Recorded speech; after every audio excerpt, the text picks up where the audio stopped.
Bonjour à toutes et à tous dans cette nouvelle vidéo pour aujourd'hui un focus sur le RC Vannes, club qui fait beaucoup parler depuis le début de la saison. Et aujourd'hui nous allons parler de est-ce que le RC Vannes est en mesure ou non de se maintenir cette saison. On ne va pas se le cacher, cette première partie sera plus axée sur les aspects négatifs, ce qui me fait penser que ça va être compliqué. Et dans une seconde partie, on parlera un peu du reste, donc de pourquoi je pense que c'est quand même possible. Déjà, on peut rappeler que les 13 autres managers de Top 14 ont placé Vannes 14e selon le sondage traditionnel d'avant-saison du Midi Olympique. Et qui de mieux qu'eux pour comprendre les difficultés d'un promu à se maintenir. En effet, on l'a vu les saisons précédentes avec Oyonnax notamment, qui avait surfé sur la Pro D2, survolé la Pro D2 avant de terminer bon dernier de Top 14 avec 7 victoires. Mais la marche entre les deux championnats est quand même très élevée car il faut avec un petit budget constituer une équipe capable de se maintenir. Et niveau budget, Vannes a le plus petit budget de Top 14 cette saison avec 19 millions d'euros. Juste devant du coup Perpignan avec 23 millions d'euros, deuxième plus petit budget, et en comparaison Toulouse est premier avec 49 millions d'euros. Ça réduit forcément les investissements réalisables en termes de recrutement, notamment pour constituer du coup un nouvel effectif capable de se maintenir. Parlons ensuite de la construction de l'effectif Vanté. Vannes s'est intelligemment reposé sur les mêmes ingrédients que lors de sa montée en Pro D2, c'est-à-dire des joueurs d'expérience et également quelques paris. On peut notamment citer dans le recrutement quelques joueurs d'expérience comme Vunipola, Seili, Nakosi, Kamikamika ou encore Medrano. Vannes a également recruté quelques joueurs également qui sont plus des paris ou des joueurs en devenir qui veulent s'imposer en top 14. On va parler ici par exemple de l'ailier Rayassi, le jeune centre Vili ou même le troisième ligne Biarro Simon Augry. Mais l'effectif reste plutôt léger en comparaison notamment de ses concurrents au maintien. Un autre point qui était facilement identifiable la saison dernière et qui avait été répété par le manager en fin de saison, c'est le manque de tranchants, de joueurs tranchants capables à eux seuls de faire basculer un match fermé. Lyon, par exemple, a pu compter sur un Couillou, sur un Ignashvili, Montpellier sur un Benlam, Bayonne sur un Camille Lopez en grande forme. Vannes aura besoin cette année de joueurs qui sont au-dessus pour faire la différence dans des matchs plus fermés. Le recrutement d'un Nakosi ou d'un Rayassi se sont faits dans cet esprit. Espérons pour Vannes que ça marche. Pour l'instant, on peut voir que ces recrutements ne sont pas en vain, mais il faudra un banc également au niveau. Un autre point à aborder est l'état de la concurrence en top 14, donc notamment pour ceux qui ferment la marche pour la concurrence au maintien. Si on fait le calcul depuis 2018, sans compter bien sûr 2020, le 13e de top 14 a en moyenne 41 points et le 14e a 24 points, en sachant que les années du coup 2019 et 2021 ont vu des 14e qui étaient très faibles avec 12 et 2 points. En bref, je pense que Vannes visera la 12e ou 13e place et pour cela, il faudra un total de points de plus de 50 points pour normalement s'assurer un maintien direct. Mais attention, comme on le voit ici, les 13e ont été très forts ces dernières saisons, avec une grosse concurrence, notamment pour reprendre le vote des managers réalisé par le Middle. 6 équipes ont été citées pour disputer le barrage d'accession, en sachant que Vannes était forcément 14e pour tous les managers. On retrouvait donc en premier Montpellier, qui avait 4 votes pour finir 13e, Bayonne avec 3 votes, Perpignan et Lyon 2 votes, et 1 vote pour Pau et pour Castres. En résumé, Vannes ne pourra donc probablement pas compter sur une équipe plus faible cette année parce qu'elle est cette équipe qui est attendue pour terminer dernière. Il leur faudra donc engranger un maximum de points en espérant que 2 de leurs concurrents passent sous la barre des 40 points pour espérer se maintenir directement. Après 4 rencontres, Vannes est 14e avec une victoire à domicile contre Lyon et 3 défaites dont une bonifiée dans l'autre du Stade français.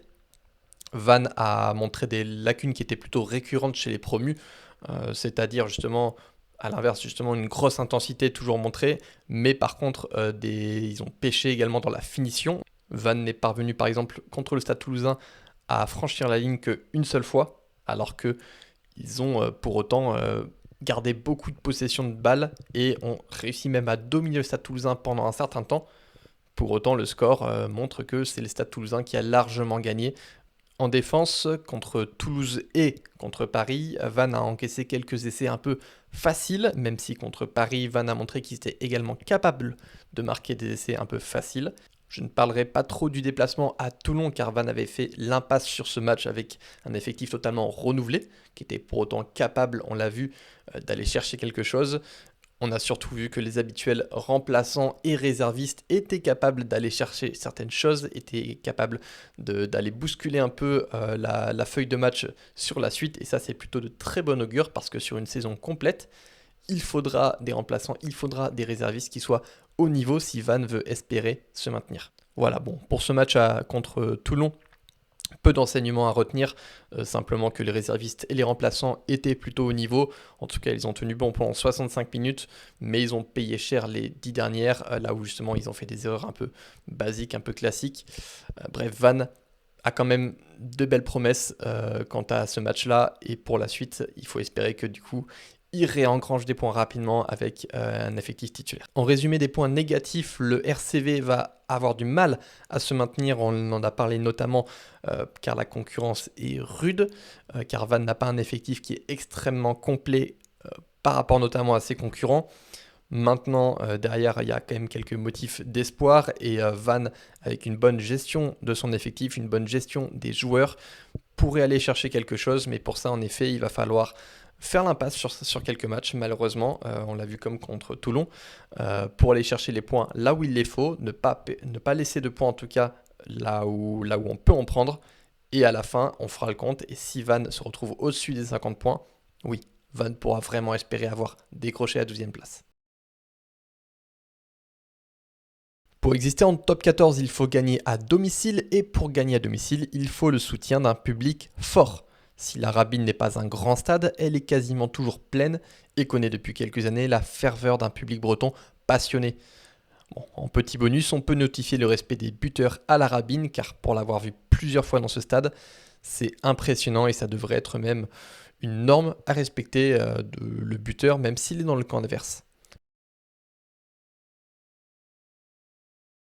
La moitié des titulaires sont ceux de l'année passée, quand les nombreuses recrues viennent apporter à l'effectif sur le terrain ou le banc.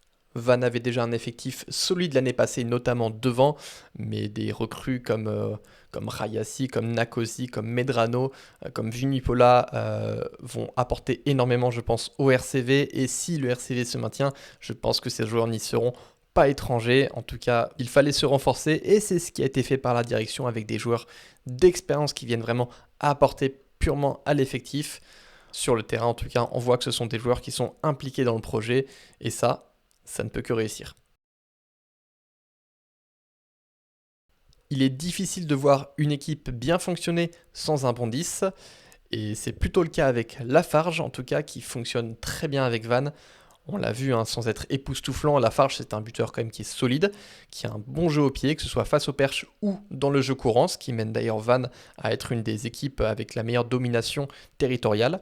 Et en tout cas, ça pourrait permettre à Vannes de rivaliser dans des matchs importants où les points laissés au pied coûtent cher. 4 matchs, c'est peu, mais c'est suffisant pour voir un peu les contours de ce top 14. Le 5e arrive très bientôt quand vous regarderez la vidéo. Il sera probablement déjà passé. Maintenant, là, sur ces 4 matchs, Vannes a déjà arraché un point important au Stade français et gagné un match contre un potentiel concurrent en la personne du Loup. Le 4e match avait été un peu mis de côté avec une mise en repos du 15 titulaire à Toulon. Comptablement, je pense que l'objectif a été rempli pour le RCV avec une victoire et un bonus offensif. C'est sûrement ce qui devait être espéré à minima.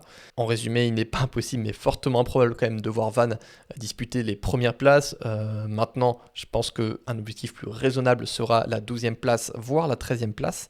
Et ça, ce sera beaucoup en fonction de la concurrence, parce que si on a la chance d'avoir plusieurs concurrents qui se situent sous la barre des 45, voire des 40 points, oui, on peut vraiment espérer une 12e place. Sinon, dans tous les cas, je pense qu'il faudra faire les comptes à la fin. Vannes doit engranger le maximum de points.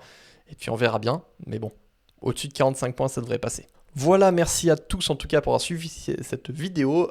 Désolé pour le petit micro porté à la main aujourd'hui, j'ai pas de support pour ça. En tout cas, je vous remercie d'avoir écouté cette vidéo jusqu'au bout si vous l'avez fait. Et puis, je vous laisse mettre des commentaires si vous le souhaitez également pour noter soit cette vidéo, pour soit donner votre avis également. Est-ce que vous pensez-vous que Van se maintiendra ou non en top 14 et pourquoi surtout? Et puis en tout cas, moi je vous dis à bientôt. La bise.